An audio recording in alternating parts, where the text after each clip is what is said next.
Good morning বন্ধুরা, কেমন আছো তোমরা? আজকে সকাল সকাল ছাদে চলে এসে প্রথমে যে কাজটা করার ছিল সেটা হচ্ছে গাছকে সাপোর্ট দেওয়ার জন্য যে লাঠিগুলো গতকাল রাত্রে আমি কেটে রেখেছিলাম সেইগুলোকে সেট করছি।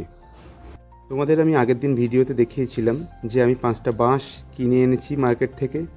তো ভালোই, বাঁশগুলো কাটতে গিয়ে বুঝতে পারলাম বেশ শক্তপোক্ত আছে, আর কাটতে গিয়ে আমার হাতেও কিছুটা ছড়ে গেল, যেহেতু অভ্যাস নেই। এই যে টমেটো গাছগুলো দেখছো, এর প্রত্যেকটাতেই ফুল আসা শুরু হয়ে গেছে, তাই এখন এগুলোকে সাপোর্ট দেওয়া খুব দরকার। একটা শক্ত সাপোর্ট পেলে গাছগুলো আবার খাড়া হয়ে দাঁড়িয়ে থাকতে পারবে, না হলে এরা মাথাটা নিচের দিকে ঝুঁকিয়ে দেবে। শক্ত ছিল এই ছাদ বাগানের, তার থেকেও বেশি দরকার ছিল একটা শারীরিক এক্সারসাইজের, তো যেটা আমার দ্বারা হচ্ছিল না কোনোভাবে।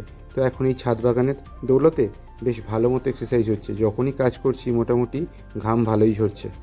আর একটা কথা খুব সত্যি, গাছকে যদি তুমি ভালোবাসো, গাছ তোমাকে ভালোবেসে অনেক কিছু দেবে, কোনো দিন তোমার সঙ্গে কোনো প্রতারণা করবে না। মাটিগুলো খুব শক্ত ছিল, তাই গতকাল রাত্রে একটু জল দিয়ে ভিজিয়ে রেখেছিলাম, এখন দেখছি নরম হয়ে গেছে, তাই একটুখানি পিটিয়ে তাকে ভেঙে নিচ্ছি, কারণ ঝুরঝুরে মাটি ছাড়া আমি গাছ লাগাতে পারবো না। এই মাটি বাগান থেকে টেনে তুলে আনা ভীষণ কষ্ট, এটা একটা ভীষণ এক্সারসাইজের কাজ হচ্ছে আমার।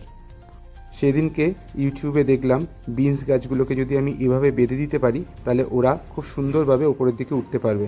তো সেই কাজটাই এখন করে ফেললাম।